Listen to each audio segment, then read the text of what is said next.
अस्सलाम वालेकुम ख़वातीन हज़रात, मैं हूं आपका मेज़बान इम्तियाज़ अहमद कौकब। शेख हसीना वाजिद साबिक़ वज़ीर आज़म बांग्लादेश, उनके खिलाफ ये लावा क्यों फटा? ये लावा कब से पक रहा था? ये तकरीबन 20 साल बांग्लादेश की वज़ीर आज़म रही।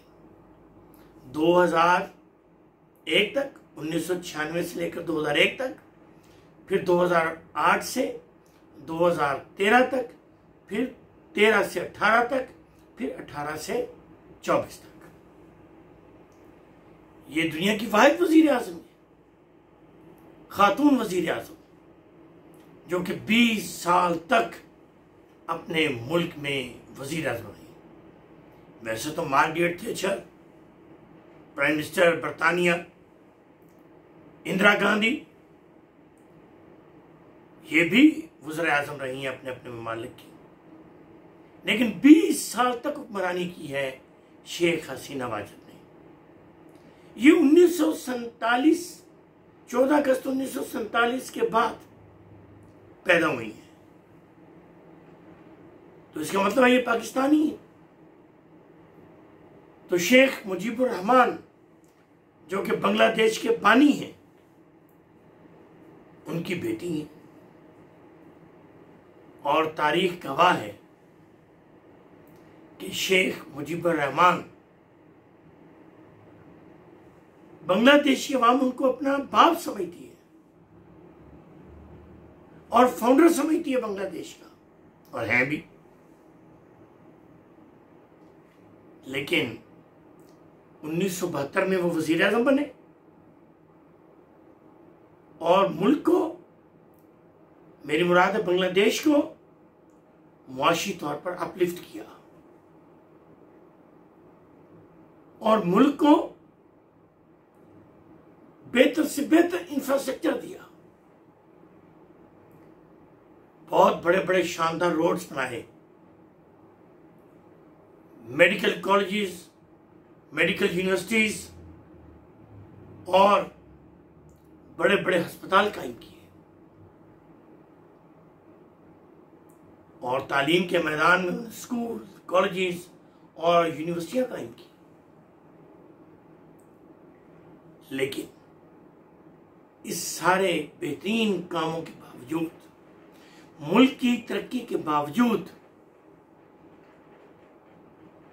करप्शन भी बढ़ती गई, बेचैनी भी बढ़ती गई, बेरोजगारी भी बढ़ती गई, और इस तरह भी कैफियत में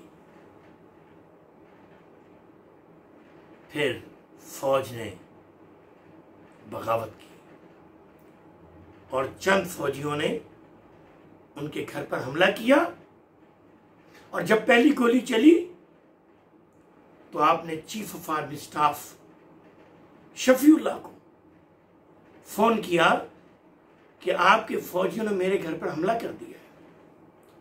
तो चीफ ऑफ आर्मी स्टाफ ने कहा कि आप कहाँ हैं? उन्होंने कहा कि मैं घर पर हूँ। तो उन्होंने कहा क्या आप बाहर नहीं जा सकते? तो उन्होंने कहा कि जा सकता हूँ। तो जैसे वो सीढ़ियाँ उतर रहे थे तो उन बागी फौजियों ने उन पर फायरिंग कर दी, और तारीख कहती कि वो मुंह के बल गिरे।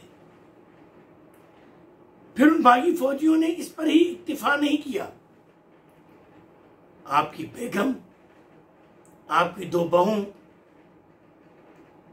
आपका बेटा जमाल और हत्ता कि छोटा बेटा असल, उन तमाम को तह तेग किया, मेरी मुराद है कत्ल कर दिया गया। ये खुशकिस्मती है शेख हसीना वाजिद की और उनकी बहन की कि वो उस वक्त घर में मौजूद नहीं थी, जर्मनी में थी, और फिर वहां के सफारत खाने में उन्होंने पनाह ली। फिर उसके बाद इंडिया आई, वहां इंदिरा गांधी ने 6 साल तक सियासी पनाह दी, और फिर मुल्क में आकर हसीना वाजद ने अवामी लीग की क़यादत संभाली। 1996 से लेकर 2001 तक 5 साल हुकूमत की।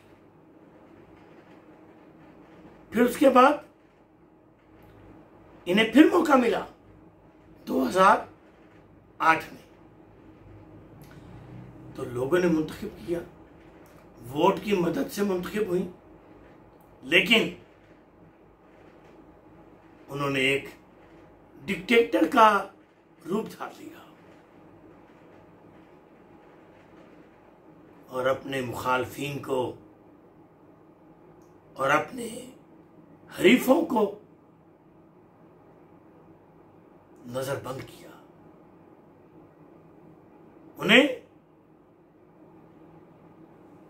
जेलों की नजर किया, कैदो बंद में रखा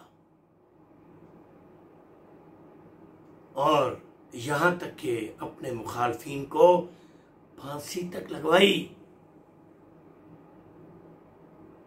जबर के पहाड़ तोड़ दिए, जुल्म के पहाड़ तोड़ दिए, अपनी अपोजिशन को दीवार के साथ लगाए रखा। जबकि मुल्की सतह पर मईशत को तरक्की दी, बहुत से नए रोड्स बनाए, बहुत सारे अस्पताल कायम किए, बहुत सी यूनिवर्सिटियां बनाई। और आपको पता है कि आपकी जो माशी तरक्की है, जो फॉरेन रिजर्व्स हैं, वो पाकिस्तान से कहीं ज्यादा है और उनके सिक्के टिके की वैल्यू पाकिस्तान से भी कितनी ज्यादा है। इस सारी तरक्की के बावजूद, इस मुआशी तरक्की के बावजूद वो लोगों को विन ओवर नहीं कर सकी, इसलिए कि उन्होंने जिसको भी देखा कि राय से इख्तलाफ करता है उसको पसे जिंदा किया। अब आप ये देख लें कि पर्टिकुलरली इस 16 साल की नफरत एक मामूली से मुजाहरे से शुरू हुई और मामूली मुजाहरा भी था बच्चों का, स्टूडेंट्स का, और वो चाहते थे कि जो नौकरियां हैं उनकी मुनसिफाना तकसीम की जाए। तो वो ऐसा हजूम जिसका कोई लीडर ना था, जिसकी क़यादत करने वाला कोई नहीं था, पुरअमन हजूम को पुरतशद्दुद हजूम बना दिया गया। फौज और पुलिस ने मिलकर शेख हसीना वाजिद के हुक्म पर बांग्लादेशियों को तहते किया गया, कत्ल कर दिया गया। लेकिन फिर चश्मे फलक ने देखा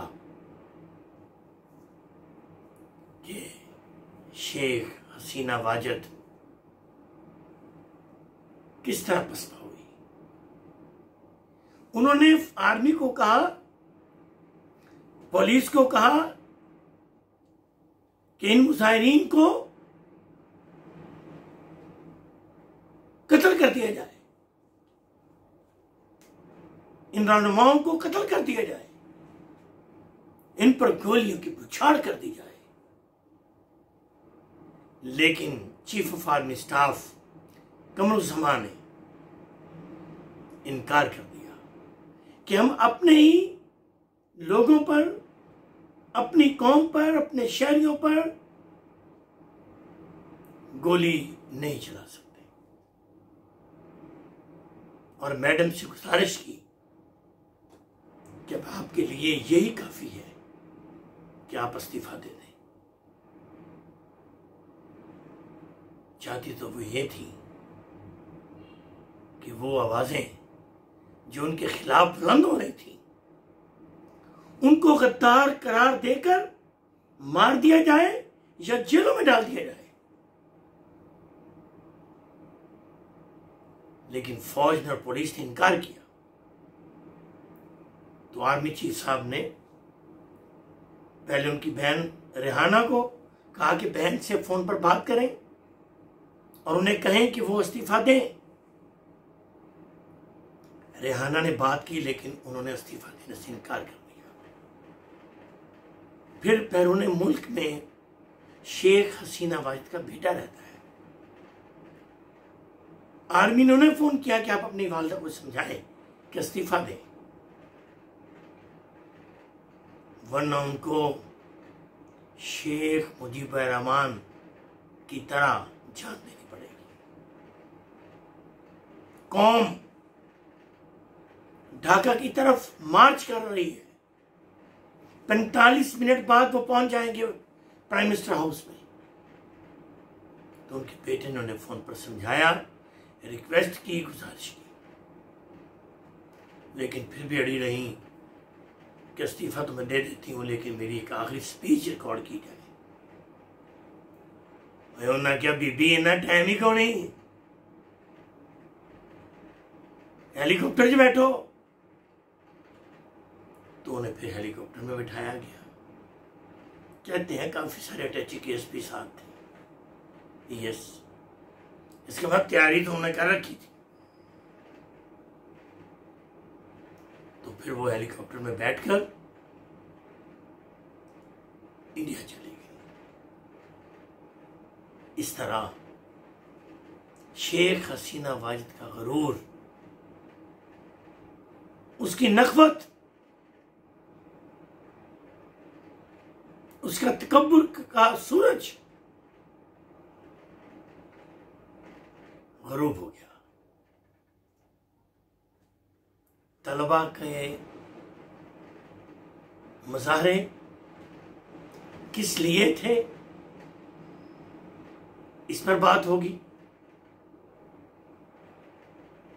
और शेख हसीना वाजिद के बाद अब बुरी हुकूमत किन लोगों पर मुश्तमिल होगी और अबूरी हुकूमत कब इलेक्शन का ऐलान करेगी, इन सब बातों के बारे में मिलते हैं एक अगले व्लॉग में। अपने मेजबान इम्तियाज कौकब को दीजिए इजाजत। अल्लाह हाफिज।